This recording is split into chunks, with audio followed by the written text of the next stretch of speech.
क्या आपने कभी महसूस किया है कि कोई अनदेखी शक्ति लगातार आपका पीछा कर रही है? आप जहां जाते हैं वो भी वहीं पहुंच जाती है। क्या सच में प्रेत किसी इंसान के पीछे पड़ सकता है? और अगर पड़ जाए तो उससे बचने का अचूक और अंतिम उपाय क्या है? आज की इस गहरी और रहस्यमयी कथा में हम इस राज को पूरी तरह खोलने वाले हैं। भक्तों, सनातन धर्म में प्रेत योनि का वर्णन बहुत स्पष्ट रूप से किया गया है। जब किसी व्यक्ति की मृत्यु अचानक, पीड़ा में या अधूरी इच्छाओं के साथ होती है तो उसकी आत्मा शांति नहीं पा पाती। वो इस संसार और परलोक के बीच फंस जाती है और उसी स्थिति को प्रेत अवस्था कहा जाता है। ऐसी ही एक सच्चाई से जुड़ी कथा है एक युवक विवेक की। विवेक एक सामान्य जीवन जी रहा था। नौकरी, परिवार, दोस्त, सब कुछ ठीक था। लेकिन एक दिन उसने रास्ते में एक दुर्घटना देखी। एक अज्ञात व्यक्ति की मृत्यु हो चुकी थी और लोग बस खड़े तमाशा देख रहे थे। विवेक ने उस व्यक्ति की मदद करने की कोशिश की, लेकिन तब तक बहुत देर हो चुकी थी। उसी दिन से विवेक की जिंदगी बदलने लगी। अजीब घटनाओं की शुरुआत। पहले तो छोटी छोटी बातें हुई। रात में अचानक ठंडी हवा चलना, खिड़की का अपने आप खुलना, कमरे में अजीब सी गंध आना। फिर धीरे धीरे ये घटनाएं भयावह होने लगी। विवेक को हर रात एक ही सपना आता, एक घायल आदमी खून से लथपथ उसकी ओर हाथ बढ़ा रहा है और कुछ कहना चाहता है। विवेक की नींद टूट जाती, दिल तेज धड़कता और पूरा शरीर पसीने से भीग जाता। दिन में भी उसे महसूस होने लगा कि कोई उसके पीछे खड़ा है। कभी कंधे पर हल्का सा स्पर्श तो कभी कानों में धीमी आवाज।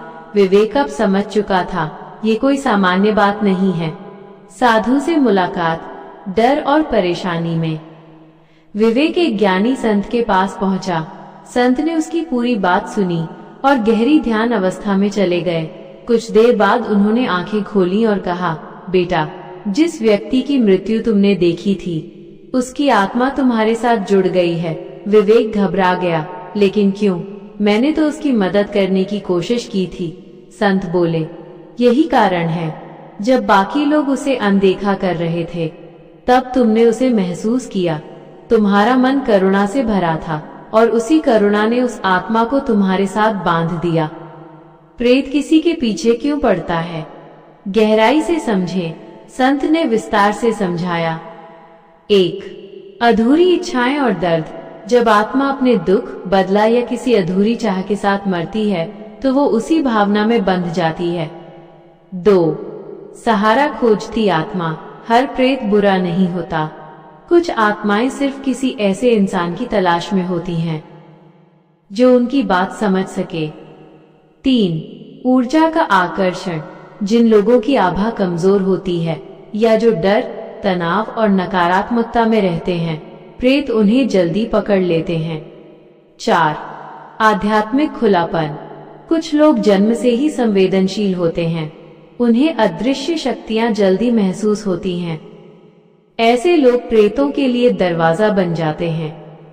खतरा कब बढ़ता है? संत ने विवेक को चेतावनी दी, अगर तुम लगातार डरते रहे तो ये आत्मा तुम्हारी ऊर्जा को कमजोर कर देगी। धीरे धीरे तुम्हारी सोच, स्वास्थ्य और जीवन पर इसका असर दिखेगा। अचूक और शक्तिशाली उपाय। अब विवेक ने पूछा, मुझे इससे मुक्ति कैसे मिलेगी? संत ने गंभीर स्वर में कहा, 1. महामृत्युंजय मंत्र साधना। हर दिन ब्रह्म मुहूर्त और रात में सोने से पहले 108 बार जाप करो। ये मंत्र मृत्यु और भय दोनों पर विजय दिलाता है। 2. हनुमान जी की शरण। हर मंगलवार और शनिवार हनुमान चालीसा और बजरंग बाण का पाठ करो। जहाँ हनुमान जी का नाम होता है वहाँ कोई प्रेत टिक नहीं सकता। 3. दीपक और धूप। रोज शाम को घर में घी का दीपक जलाओ और गुग्गुल या लोबान की धूप करो। इससे वातावरण शुद्ध होता है। 4. पिंडदान और प्रार्थना। उस आत्मा के लिए प्रार्थना करो, हे ईश्वर, इस आत्मा को शांति और मुक्ति प्रदान करें। अगर संभव हो तो पिंडदान अवश्य करवाओ। 5. सबसे महत्वपूर्ण, निडरता। डर ही प्रेत की सबसे बड़ी ताकत है। जैसे ही तुम निडर हो जाओगे उसका प्रभाव खत्म होने लगेगा। परिणाम परिवर्तन। विवेक ने पूरी श्रद्धा और विश्वास से सभी उपाय शुरू किए। पहले कुछ दिन कठिन थे, सपने और डर और भी बढ़ गए, लेकिन उसने हार नहीं मानी। धीरे धीरे वातावरण बदलने लगा। वो ठंडी हवा अब नहीं आती थी, आवाजें बंद हो गईं। एक रात विवेक को वही सपना आया, लेकिन इस बार वो घायल व्यक्ति मुस्कुरा रहा था। उसने हाथ जोड़कर धन्यवाद किया और प्रकाश में विलीन हो गया। विवेक समझ गया, आत्मा को मुक्ति मिल चुकी है। भक्तों, हर अदृश्य शक्ति डरावनी नहीं होती। कुछ आत्माएं सिर्फ अपनी अधूरी कहानी पूरी करना चाहती हैं, लेकिन ये भी सच है, अगर हम डर और अज्ञान में डूब जाएं, तो वही शक्ति हमारे लिए विनाशकारी बन सकती है। इसलिए हमेशा याद रखें, भक्ति, मंत्र और निडर मन ही आपकी सबसे बड़ी रक्षा कवच है। अगले भाग में जानेंगे, क्या हर डरावनी अनुभूति सच में प्रेत होती है या हमारा मन ही हमें भ्रमित करता है। भक्तों, अगर आपको ये कथा स्पर्श कर गई हो तो कमेंट में हर हर महादेव जरूर लिखें। वीडियो को लाइक करें, महादेव कृपा चैनल को सब्सक्राइब करें और शेयर करें ताकि अन्य भक्त भी इसका लाभ उठा सकें। हर हर महादेव।